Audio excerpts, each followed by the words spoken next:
Alors un audio à destination d'un public plus large, donc je vais essayer de l'adapter parce que c'était un échange bilatéral. Je vais essayer donc de choisir. Le but est de parler de dynamologue et j'ai été amenée à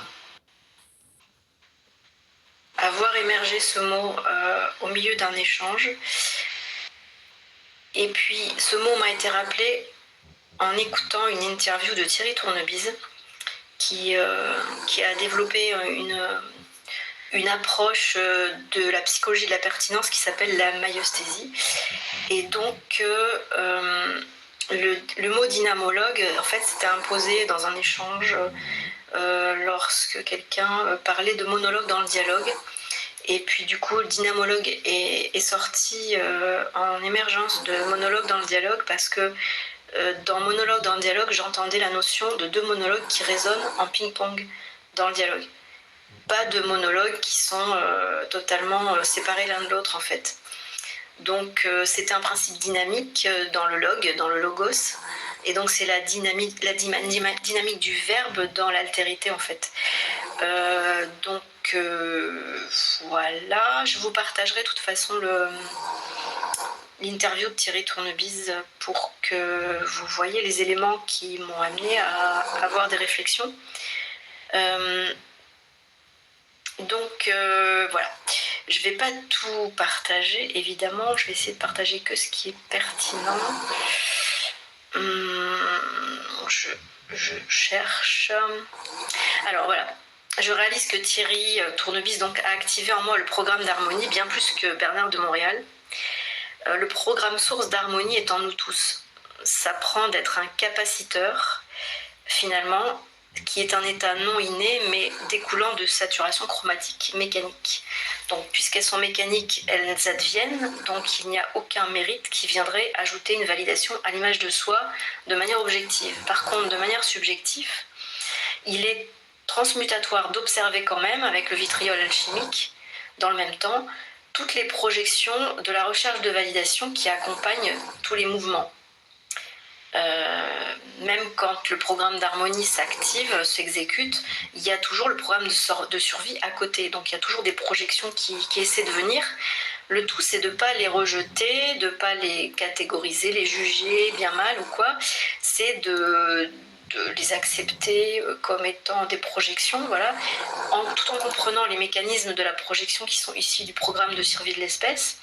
Donc ça, j'aurai peut-être l'occasion de le développer un peu. Mais déjà, je vous lance la patate chaude. Il y a un lièvre là-dessous, donc c'est super important. Je l'approfondirai.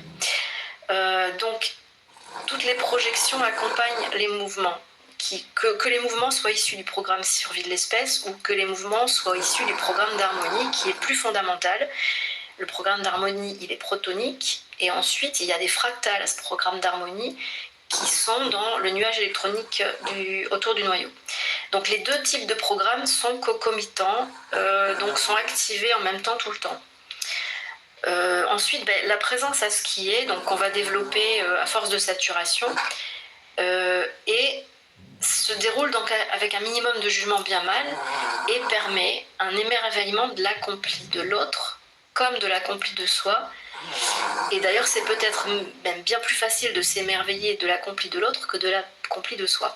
Bon, parce qu'on peut contempler quelque chose d'extérieur et ça paraît plus facile que de faire un feedback sur soi, une rétrospective au rétroviseur, quoi.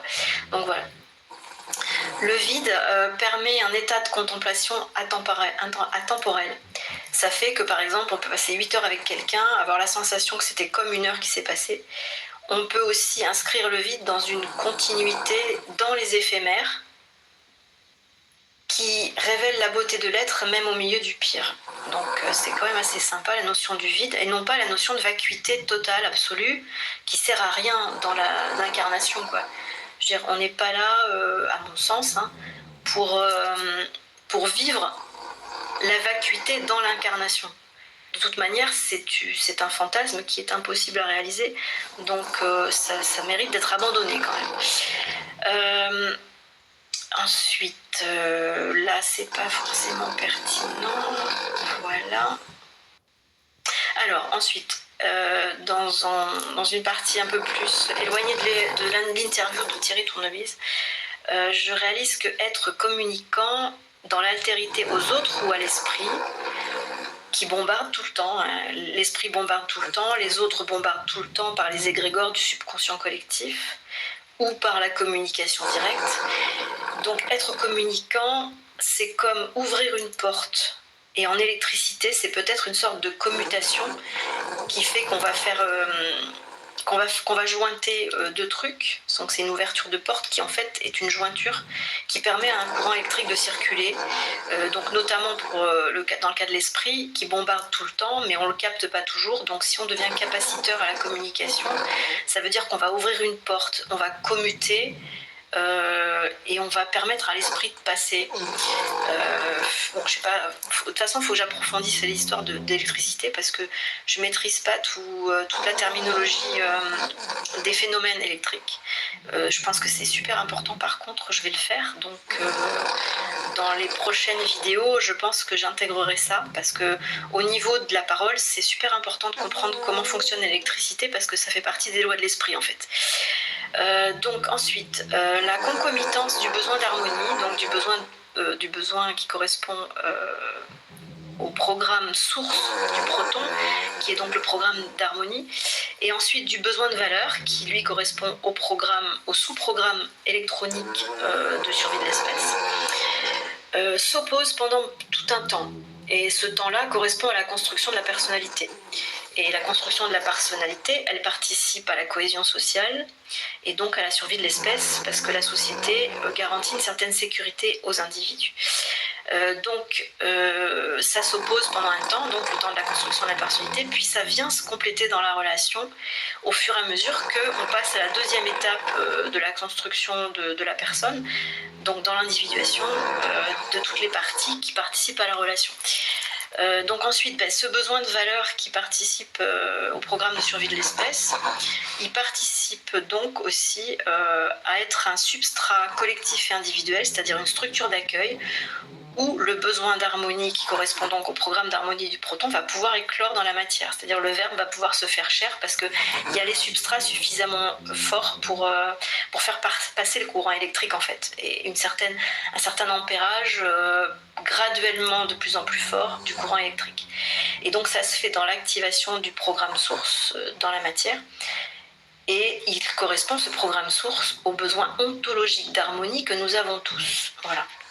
Et bien là c'est tout, du coup ça fait quand même 8 minutes à ça, voilà. Donc je vais partager ça sous forme de vidéo. Pour le moment c'est qu'un audio, mais je vais partager ça sous forme de vidéo sur YouTube.